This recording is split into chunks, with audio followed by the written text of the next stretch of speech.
There's lots of different plasma weapons in the 41st millennium, and one of the coolest things about them is the glowing coils on the top.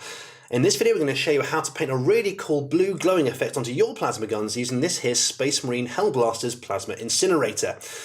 Now, one thing to notice is that we've already painted the entire gun. You'll notice the gun casing and the metal have all been fully painted and highlighted. That's because we want the glow effect to be the last thing we apply. The first coat we're going to paint is Thousand Suns Blue, and we're going to take our medium layer brush here, take a little bit of Thousand Suns Blue here. We're going to thin this down just a little bit with water, like so, because we want the paint to flow into all the cracks on the plasma gun's coils. And then on the miniature, we're just going to apply it to the plasma gun coils, like so. Be as neat as you can here and try not to hit the gun casing, but don't worry if you do, you can always neaten it up later on. And there we go, the Thousand Suns Blue has dried on the plasma coils and it's time to move on to the next stage.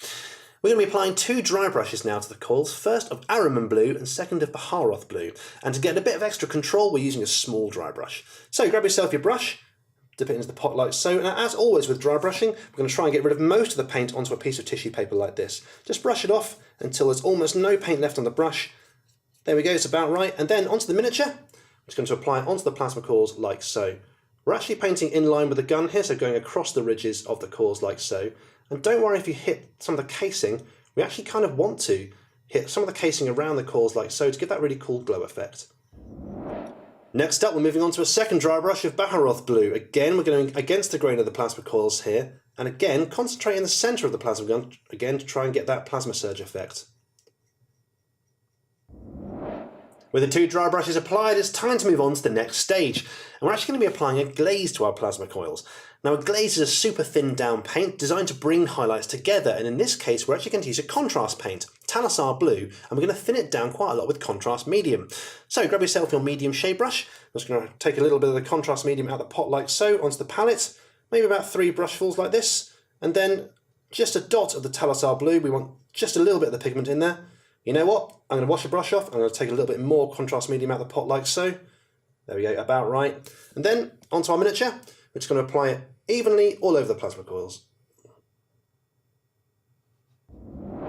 With the glaze dry, our plasma coils are almost complete, but we're just going to add a couple more highlights to bring out that colour again. We're going to start off with another dry brush of Baharoth Blue, this time again in the centre of those plasma coils. So with our small dry brush here, I'm just going to take a little bit of our Baharoth Blue out of the pot like so, and just wipe it off onto the tissue once again. And then onto the miniature, we're just going to take it up here, and again we're just going to concentrate on the very centre of the plasma coils near the centre of the gun like so. This is a very subtle effect, but it really does bring out that colour.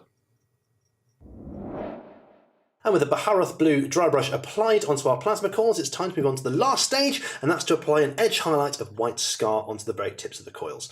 So we're going to be grabbing our small layer brush here for lots of extra control. Take a little bit of white scar out of the pot like so onto the palette. Now we're not thinning this down, we just want to make sure we're not overloading our brush, and then we've got a nice point on the brush too, just like that. So then onto the miniature, we're now going to apply it onto the very tips of the plasma coils like so, concentrating on the centre of the gun again to emphasise that surge effect. And with the final highlights applied, our plasma gun coil glow effect is complete. Of course, this effect will work on just about any plasma weapon in the Warhammer 40,000 range. You could also vary the colours up, maybe use greens or reds depending on what you like. Hope you found this video useful. Happy painting!